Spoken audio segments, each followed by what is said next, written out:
Alright, Quarantine. Quarantine. Good horror movie. I saw it was brand new, unbeknownst to me that Rec was even existed. I mean, they really. It was a great horror movie if you haven't seen Rec. If you've seen Rec, however, this can go to the garbage. I mean, Rec completely obliterates Quarantine, and the sequel is actually really good. And like, it's not as good as the first one, but it's definitely better. Well, both of them are better than Quarantine. Quarantine is good, but if you can see Rec, if you can seek out Rec, avoid Quarantine. This is a single disc edition of Jennifer's Body. Now, the reason that I bought this, it's not a great movie by any stretch of the imagination, but the reason I bought this is because I kind of hate this rental exclusive. Freaking hate that. Uh, at least it was $1, but it's a freaking rental exclusive. Now, I'm thinking with this one, on topic rental. Now that I'm topic, I own this one too because I love this movie. But fuck, freaking hate rental copies. I mean, they're so cheap. They really don't have any special features, and they diminish the value of the movie. But moving on, Jennifer's Body. The reason I bought this is because I saw Transformers 3, Dark of the Moon, and it made me miss Megan Fox. I mean, I'm not a big fan of her. She's not a good actress by any stretch of the imagination either. But compared to the dumb French girl that I got, what's her name?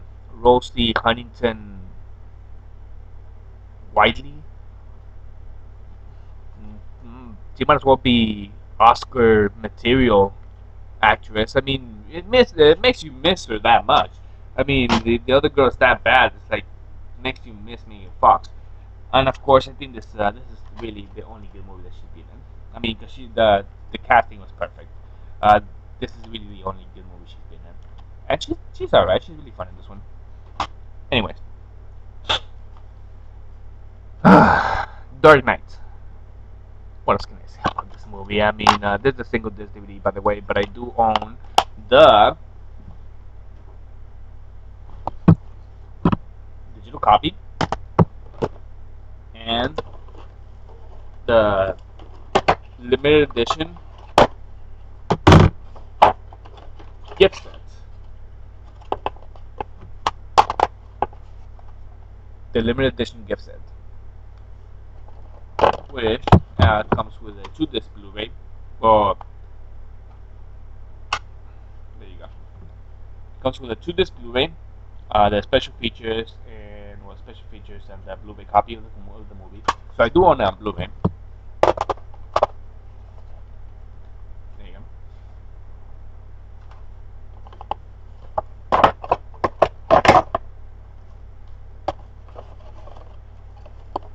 So I do own both copies, and ironically, well, not ironically, but also I own the bootleg copy, Dark Knight. So all 3 versions: Blu-ray, bootleg, oh no, DVD, bootleg, and the best Blu-ray version. So yes, you can say I'm obsessed with this film. It's not my favorite film, but it's one of my favorite films ever. Also, I don't own The Godfather. I don't own my favorite movie of all time, so I have to get that one. Batman Gotham Knight. This is a 2 disc DVD copy, 2 disc edition.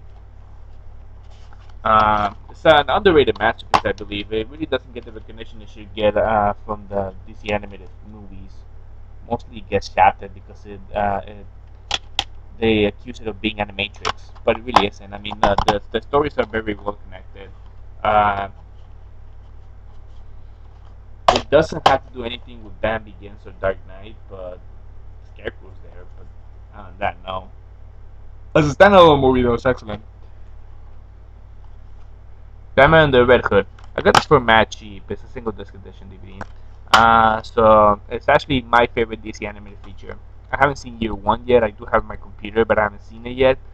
I'm holding it off because I really, really want to see a hard copy of it. I really want to either buy it on DVD or get on Blu-ray. That's really why I've been holding on, not seeing it on the computer. I do have it on the computer though. I mean, I'll probably see it later because I really want to see it. But this is my favorite so far, DC animated movie. Alright. So Batman and Mr. Freeze, a Sub-Zero. I think this is the full screen copy. Yeah, it's a full screen copy. It doesn't say there, but I remember it was a full screen copy. Now, bad thing about this is that the thing is skipped. The thing's a little bit damaged. But anyways, this is one of the only ones that are damaged. They take care of my DVDs and Blu-rays. But I bought it brand new for some reason. I don't know why it's crashed. But it's an excellent movie, underrated. And talking about underrated, actually no, this isn't even underrated because it got the recognition it deserved from all Batman fans. This is, I can say, one of the best Batman films ever made. Does it deserve pass on the Red Hood and Dark Knight? Not really, but it's close. It's very, very close. Batman the Animated Series, Volume 1, all 28 episodes. Excellent compilation, and I would love to have volume. I would love to have volume 2, 3, and 4. Uh, I think every single episode of Batman the Animated Series is like a mini movie. They are that good. Even the campy ones, they are that good. And I'll hunt them whenever I can. I know I can get like a couple of them on the internet, but I really, really want to hold on to that. I really don't watch. I really don't like to watch things on the internet, like streaming, because it feels. I don't know. It's not feeling pirating because I really don't have. I really don't like pirating.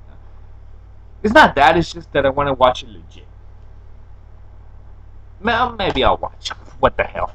I mean, I'll watch them. It's just that I have to download them. It takes a while. That really is the only issue. It takes a while for them to download. So I mean, I have seen movies online, so that's not the problem. Anyways, moving on. Superman, the animated series. I think this is. I know it includes World's Finest here, the Batman Superman movie, and a couple of episodes I've seen before, such as The Burning Metropolis or Misbelated. Uh, This is Volume 2, The New Superman Adventures. Oh no, Superman the Animated Series Volume 2. Now, I found this at it was actually really used. I mean, I don't even know if it worked. Yeah, it's horrible. It's in horrible condition. I got it used. I found it used at a Goodwill, and it was like $3. Treasure in disguise. I mean, it really is a treasure in disguise. I mean, it's pretty like $3 in the Superman the Animated Series. So I can't go wrong with that. Spider-Man, the Deluxe Edition. Now, you might be thinking I'm a fan of this movie. I really hate this movie. Now, the only reason I bought this is because of collection. Because I own the other two, and I found this for like $7. So I bought it because it will be it will be needed in my collection. This is the 2 disc edition. Well, I don't hate it, but it's not good. It's not a good movie. I mean, it really isn't. If you see it as a camp value, it really can't be. But it really isn't a good Spider-Man film. It's kind of boring in the beginning. Uh, it does have pure wind with a Macho Man, Bonesaw, and this camp value. I mean, Green Goblin, Willem Dafoe really hams it up. And yeah, this is the special features. Mostly in Spider-Man 2 previews before it came out. So, alright, so moving on to one of the greatest superhero movies of all time, Spider-Man 2. This actually I bought full price because I had to have this movie. I had to do the same thing with X2 later on, but Spider-Man 2 is one of the best superhero movies of all time. The reason that it doesn't do the same mistakes as the first one is because it actually showcases more Spider-Man than more Peter Parker, and it's more toured with the character, with everybody, with him acting more like a vigilante more so than a hero, which they ruined in the third one. But and also Doctor Octopus, one of the best villains ever in comic book movies. Nightmare on Elm Street. I recently bought this one and I had to have it. This is the best horror movie of all time. There's the 2 disc edition, and this was the version they released when the new one's about to come out in theaters. Alright. X-Men. The Marvel DVD comic book collection. This is the 90s. It's the 90s series. Alright, so this is the 90s series, and it has the Dark Phoenix saga. This is volume 2. And now I haven't seen volume 1. I haven't even seen this one. I know it has really great reviews, and I know it'll be definitely X-Men. But the reason I haven't seen this yet, and I really want to see it because I wanted to know more about Dark Phoenix, and he's a really interesting character. But I don't know, I'm not a big X-Men fan. That's the thing. I mean, I've seen the films, but I really didn't care about the cartoon, and I'm more of a DC guy.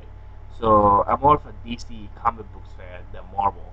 That's pretty much why. That's probably why I haven't seen this one. Now, I did buy it because I do want to see this, and I do like Marvel, but I'm not a big fan of them, and I would definitely see a Batman the Animated Series episode over X Men, and I do have some Batman Animated Series episodes I haven't seen.